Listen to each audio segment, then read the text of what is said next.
सत साहेब जय हो, बंदी छोड़ सतगुरु रामपाल जी महाराज के जय हो, बंदी छोड़ कबीर साहब के जय हो। भगत भाइयों, ज्ञान अमृत एवं षड्यंत्र का बीज पुस्तक एवं PDF एवं लिंक प्राप्त करने के लिए 98-280-72-914 ओम प्रकाश दास, राजस्थान, श्री गंगानगर। भगत भाइयों, ये सासाराम जिले से सीनियर एडवोकेट शशिभूषण दास जी पर परमात्मा की दया हुई है, जो आज ये पुस्तक और जजमेंट फाइल पूरे हिंदुस्तान तो क्या पूरे विश्व में ये घूम रही है भगत भाइयों।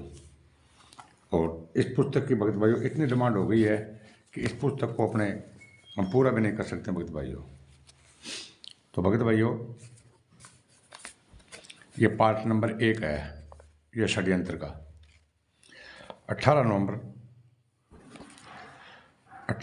2014 को हरियाणा के बहुचर्चित बरवाला कांड से आप सभी परिचित होंगे, जिसमें हरियाणा प्रशासन के द्वारा हजारों की संख्या में पुलिस बल के साथ सतलोक आश्रम बरवाला पर अटैक किया गया था। वह इसलिए क्योंकि चंडीगढ़ हाईकोर्ट ने जगत गुरु तत्वदर्शी संत रामपाल जी महाराज के खिलाफ कोर्ट की अवमानना के चलते अरेस्ट वारंट जारी किया था। साथ ही जजों न्यायालयों के खिलाफ 3 पुस्तकें भ्रष्ट जज कुमार पर न्यायालय की कीर्ति गरिमा व सच बनाम झूठ को झाँपने के मामले में भी कोर्ट प्रशासन ने शक्ति दिखाई थी। आप जी को तत्कालीन समय मीडिया चैनलों के माध्यम से भी जो भी सुना और देखा, उस आधार से आप जी ने संत रामपाल जी महाराज के विषय में जो भी सोचा या सोच रखा है, उसमें आपके विचारों का कोई दोष नहीं, लेकिन वास्तविक सच्चाई कुछ और ही है, जिससे आप जी ही नहीं बल्कि अभी तक संत रामपाल जी महाराज के शिष्य भी पूरी तरह से परिचित नहीं है। भगत भाइयों, जगत गुरु तत्वदर्शी संत रामपाल जी महाराज लगभग पिछले 23 वर्षों से वसुदेव कुटुंब की नीति पर चलते हुए समाज को प्रेम, शांति और अहिंसा का पाठ पढ़ाते आ रहे हैं। शास्त्र अनुकूल भक्ति बताकर भगत समाज को मोक्ष मार्ग प्रशस्त कर रहे हैं। संत रामपाल जी महाराज वैसे ही है जैसे वे अपने सत्संगों के समाज को बनने के लिए कहते हैं, और लाखों शिष्यों को वैसा बनाया भी है। लेकिन बरवाला कांड के समय ऐसा क्या हुआ कि अचानक भक्ति मर्यादा से दूर उनके शिष्यों हाथों में लाठी, पत्थर और पेट्रोल बम लेकर हिंसक होकर मरने और मारने के लिए पुलिस प्रशासन से जा भिड़े। देश दुनिया ने बरवाला कांड में जो नज़ारा देखा, जैसे भक्तों के हाथों में भक्तों के काले कपड़े, हाथों में डंडे, पेट्रोल आदि बम।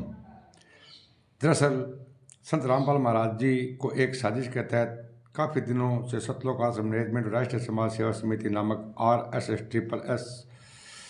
मनमुखी संगठन के द्वारा न्यायिक व वास्तविक सच्चाई की कोई जानकारी नहीं लगने दी। सतलोक आश्रम मैनेजमेंट के मुखिया व संत रामपाल जी महाराज के छोटे भाई महेंद्र दास व समिति के कुछ लोगों ने एक सुनियोजित षड्यंत्र के तहत उन्हें चंडीगढ़ कोर्ट में पेश होने से जबरन रोक के रखा था, जिस कारण बरवाला कांड जैसी दुखद घटना को जन्म लिया। क्योंकि बरवाला कांड के उपरांत मीडिया को दिए बयान में संत रामपाल जी महाराज जी ने स्वयं कहा कि मुझे आश्रम में रोक कर रखा हुआ था, जिस कारण मैं कोर्ट में पेश नहीं हो सका। भगत भाइयों, बरवाला कांड घटित होने का पीछे का कारण क्या था? शत्रु प्रेमी भगत आत्माओं से कर्मल प्रार्थना है कि सबूतों सहित, प्रमाण सहित बात निंदा नहीं बल्कि चेतावनी होती है। और परमात्मा ने भी कहा है कि साचा शब्द कबीर का जग में दिया प्रगटाए, जैसे को तैसा कहे भगत भाइयों तो भी निंदा ना आए। अर्थात जो जैसा है वैसा बताना कोई निंदा नहीं, बल्कि एक परोपकारी कार्य में आता है। और यह परोपकार का कार्य परमात्मा को आशीर्वाद से तब तक सुचारू रहेगा जब तक संगत का बच्चा अपने सतगुरु रूपी परमपिता संत रामपाल जी महाराज जी के साथ साजिश करने वाले कुछ गद्दारों की हर एक करतूत से परिचित नहीं हो जाते। तो भगत भाइयों,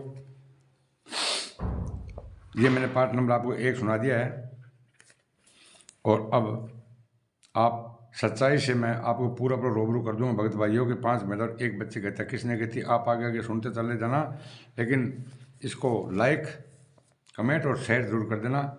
और ज्ञान अमृत षड्यंत्र का बीज पुस्तक एवं PDF एवं लिंक प्राप्त करने के लिए 98-280-72-914 ओम प्रकाश दास, राजस्थान, श्री गंगानगर। सत साहेब जय हो, बंदी छोड़ सतगुरु रामपाल जी महाराज की जय हो।